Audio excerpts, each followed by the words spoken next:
भैया आकांक्षा दुबे की जिस तरीके से जो घटना हुई है उस घटना पर रितेश पांडे जी जाते हैं, घटना के जो घाट पर जहाँ पर उनको नष्ट किया गया वहाँ भी रितेश पांडे जाते हैं।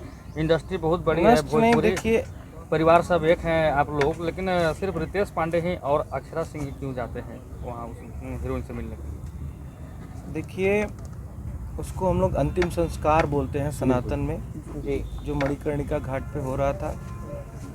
और हमारे सनातन ने, हमारे धर्म ने हमको ये सिखाया है कि आप किसी के अगर भले सुख में शामिल ना हो लेकिन उसके दुख में शामिल होना चाहिए। और मैं पता चला कि अंतिम संस्कार हो रहा है मणिकर्णिका पे। मैं उसी दिन मुंबई से आया था, तो हमारा फ़र्ज था कि मैं गया जाता, और जाना चाहिए था और मैं गया। ये जो घटना हुई है भैया, काफ़ी भोजपुरी इंडस्ट्री में शोक की लहर है और काफ़ी चौंका देने वाली घटना है। इस घटना के बारे में आप कितना चिंतित हैं और इस घटना के बारे में आप क्या कहना चाहते हैं? देखिए ये बहुत ही दुखद घटना है, ऐसा बिल्कुल नहीं होना चाहिए था। अपने आप को ख़त्म करने का निर्णय इस दुनिया का सबसे खराब निर्णय है, लेकिन कौन किस परिस्थिति में यह निर्णय लेता है तो ये गलत निर्णय। कोई भी, दुनिया का कोई भी आदमी इसको सही नहीं ठहरा सकता कि अपने आप को ख़त्म करने का निर्णय सही है, कोई नहीं कह सकता। लेकिन अब जाने वाला तो चला गया, वो किस परिस्थिति में ऐसा कदम उठाया भगवान जाने। ऊपर भगवान है, नीचे कानून है, संविधान है हमारा, हम जिस देश में रहते हैं यही पता लगाएगा। भैया उस घटना के पीछे समर सिंह का काफ़ी नाम आ रहा है जोर से, जो समर सिंह भोजपुरी इंडस्ट्री से आते हैं। आपको क्या कहना है आकांक्षा दुबे की घटना के बारे में कि अच्छी तरीके से इसका जांच हो? बिल्कुल, देखिए कानून अपना काम कर रहा है और खास करके बाबा का शासन है, बाबा का राज्य है। यहाँ पे हमें नहीं लगता कि किसी के साथ अन्याय होगा, सबको न्याय मिलेगा। कानून अपना काम कर रहा है। अगर हम ये चाहते हैं कि भैया दोषी जब अगर कोई हो तो उसे बख्शा न जाए, लेकिन निर्दोष अगर कोई हो तो वो भी बेचारा फंसे ना। हाँ, दोषी हो तो ना बख्शिए, लेकिन निर्दोष भी अगर कोई हो तो वो बेचारा फंसे ना। हम बहुत सुनते हैं कि निर्दोष लोग भी फंस जाते हैं, तो ऐसा भी नहीं होना चाहिए। दोषी है तो उसे जरूर सजा दीजिए, मगर निर्दोष भी कोई फंसना नहीं चाहिए। मतलब निष्पक्ष जांच होना चाहिए। निष्पक्ष जांच। एक सवाल भैया, का भोजपुरी इंडस्ट्री में अभी भी एकता बाटे? क्योंकि भैया भोजपुरी को परिवार कहा जाता है, लेकिन परिवार नज़र नहीं आ रहा है। किस तथ्य के आधार पे बोल रहे हैं आप ऐसे? जिस तरह से भैया उनके 100 को जब अंतिम संस्कार के लिए मणिकर्णिका घाट ले जाया गया था, हाँ। तो वहाँ पे जब उनका अंतिम संस्कार हो रहा था तो 7-8 आदमी ही दिख रहे थे कहीं ना कहीं। देखिए मुझे सेलिब्रिटी का अभी तो सब देखिए, देहांत हुआ अभी मैंने देखा अक्षरा सिंह जी गई थी जी। और भी लोग मेरे ख्याल से जाएंगे, क्योंकि देखिए जो अंतिम संस्कार यहाँ पे मणिकर्णिका पे हो रहा था तो वो किसी को पता नहीं था कि किस टाइम में लोग शव लेके जाएंगे और वहाँ पे अंतिम संस्कार करेंगे। हम लोगों का तो मान लीजिए हम लोग बनारस में हैं, चारों तरफ हम लोगों के लोग हैं, तो हम लोग पता करके वहाँ पे चले गए। लेकिन और लोगों को पता नहीं था। जैसे हमसे अभी कल या परसों ताराचंडी महोत्सव था, वहाँ पे कल्लू जी हमसे मिले थे। उन्होंने हमसे पूछा आप गए थे? मैंने बोला हाँ गए थे। वो बोले हमें पता ही नहीं चला, नहीं तो हम भी आते। तो हमें उसी समय ये लगा कि बहुत सारे लोगों को पता ही नहीं था, इसलिए वो लोग नहीं पहुंच पाए। देखिए सिक्के के दो पहलू होते हैं। कुछ भी आप लोग, खास करके मीडिया से हैं, मीडिया बंधु हैं, आप लोग कुछ भी लिखने से पहले, चलाने से पहले ना एक बार उस दूसरे पहलू को भी सोचा करिए कि आदमी, अब यहाँ पे कोई भी सोशल मीडिया पे ये न्यूज़ तो आया नहीं था कि इतने बजे हम लोग जाएंगे, आप लोग पहुँचिए। तो जानकारी के अभाव, मुझे ऐसा लगता है कि जानकारी के अभाव में भी बहुत सारे लोग नहीं पहुंच पाए। नहीं तो हमारे बनारस में भी काशी फिल्म संस्था है, बहुत सारे हमारे, अगर मुझे भी लगता है इस सेट पे जितने सारे लोग हैं, अगर उन लोग को पता होता तो मुझे लगता है कि इसमें से 50% लोग तो जाते ही। आकांक्षा जी मतलब एकदम फ्रेंडली लड़की थी, एकदम बिंदास रहने वाली, सबके साथ घुल मिल के काम करने वाली।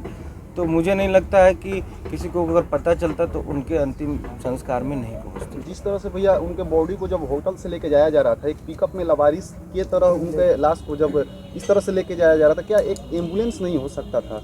मैं ये जानना चाहता हूँ। इस ये पे तो आप क्या देखिए कहेंगे? क्योंकि प्रशासन का celebrity काम है, थी। ये प्रशासन के अंदर का मामला है, उस पर टीका लेकिन टिप्पणी भैया एक करना उचित सेलिब्रिटी थी, इंडस्ट्री की वो भी थी, सेलिब्रिटी थी, जो कुछ ऐसे कुछ नहीं है, उनको तिरंगा में भी लपेट कर ले देखिए जाया भैया, जाता है। हमारे ख्याल से जो शासन प्रशासन और संविधान की नज़र में हम सेलिब्रिटी हैं या कुछ भी हैं, सारे नागरिक एक समान हैं। हम आप ये सब लोग एक समान हैं। सेलिब्रिटी हैं, ठीक है, ये जनता का प्यार है, लेकिन मुझे नहीं लगता कि संविधान की नज़र में, कानून की नज़र में कोई अलग है। जो अगर मैं सेलिब्रिटी हूँ, मैं कोई अगर गुनाह कर दिया और वही गुनाह आप सेम किए, तो सेम सज़ा हमारे लिए भी है और सेम सज़ा आपके लिए भी। हमारे आपके में कोई अंतर नहीं है। भैया एक बहुत छोटा सा सवाल रहेगा आपसे। श्रीदेवी कुछ दिन पहले डेट करती हैं, जो कि हिंदी इंडस्ट्री से आती है, वो भी दारू पीकर मर गई, तो उन्हें तो तिरंगा में लपेट कर न जाने कौन कौन से चीज़ किए गए, लेकिन तिरंगा में लपेटा गया था, मुझे तो इसकी जानकारी नहीं है। श्रीदेवी जी को तिरंगे में नहीं लपेटा गया, नहीं, इसकी जानकारी नहीं है। और वो दुबई में शायद उनका देहांत हुआ था। उनके पिताजी का भी अभी आर्थिक स्थिति सही नहीं है, लीवर भी पिताजी का डैमेज है, और उस घर का काफ़ी स्थिति अभी खराब है, आर्थिक स्थिति। उसको लेकर भोजपुरी इंडस्ट्री से आप लोग मदद करेंगे उनका? हम लोग कल ही बात कर रहे थे, हमारे बड़े भाई हैं प्रिंस पांडे जी, उनके साथ हम लोग बैठ के बात कर रहे थे कि अगर ऐसी कोई बात आती है कि आर्थिक सहायता उस परिवार को ज़रूरत महसूस होती है, तो हम लोग ज़रूर उस परिवार के साथ खड़े रहेंगे। किसी भी परिस्थिति में आर्थिक सहायता देने के लिए अगर कोई भी बात हो तो हम लोग रेडी हैं। आकांक्षा दुबे जी का माता जी का आरोप है कि भोजपुरी इंडस्ट्री एकता की बात करती है, परंतु उनकी एकता अभी दिख नहीं रही है, नज़र नहीं आ रही है। अब देखिए, इसके बारे में मैंने बताया, एकता तो है भोजपुरी इंडस्ट्री में, क्यों नहीं एकता है। हम लोग एक परिवार के हैं और ज़्यादातर भोजपुरी इंडस्ट्री में काम करने वाले लोग या तो उत्तर प्रदेश से हैं या तो बिहार से हैं।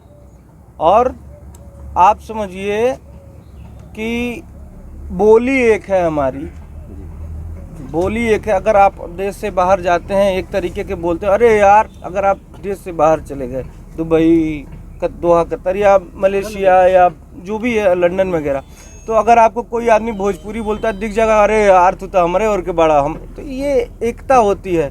तो हम लोग तो भोजपुरी साथ में बोलते हैं, भोजपुरी इंडस्ट्री में कार्य करते हैं। आज सबका घर चल रहा है भोजपुरी इंडस्ट्री की बदौलत, तो एक परिवार तो हम लोग हुए ही। अब ये है कि किस बात पे किसका मत मिलता है। अगर हमारा आपसे मत नहीं मिल रहा है तो ज़बरदस्ती तो नहीं मिला सकते ना। कौन किस मत का है, कौन क्या सोचता है, इस पे अपना सोच आदमी दूसरे पे थोप नहीं सकता है।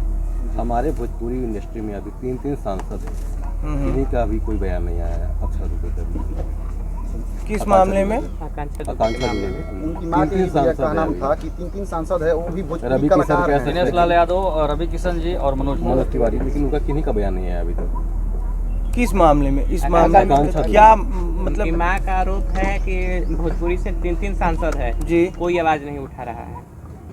यूपी के मामले में बोल रहे कि यूपी में हम हैं और सरकार से मांग करते हैं, और 3 सांसद हैं भोजपुरी इंडस्ट्री से। हमने तो देखा था दिनेश भैया का पोस्ट, और भी बहुत सारे पोस्ट देखे थे, उन लोगों ने पोस्ट तो डाले थे।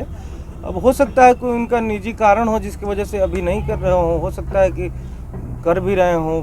इसके बारे में हमें कोई जानकारी नहीं है, इस पर कोई टिप्पणी क्या नहीं कर रितेश पांडे जी इस केस में सीबीआई जांच की मांग करते हैं? बिल्कुल, अगर परिवार संतुष्ट नहीं है आपके पुलिस के जांच से। वैसे मुझे लगता है कि उत्तर प्रदेश पुलिस बहुत सक्षम है। अगर आप उत्तर प्रदेश की पुलिस के जांच से और कार्यवाही से संतुष्ट नहीं है तो ठीक है, हम लोग सीबीआई जांच की मांग करते हैं। हो कि बैंक बैलेंस कबो कामे न आई, इहे हा जिंदगी के असली कमाई। कि छोड़ा माया दुनियादारी के, देखला प्रभु जी के सरनिया में आके। कि राम जी के नामवे मिठाई लेखा लागे, राम जी के नामवे मिठाई लेखा लागे।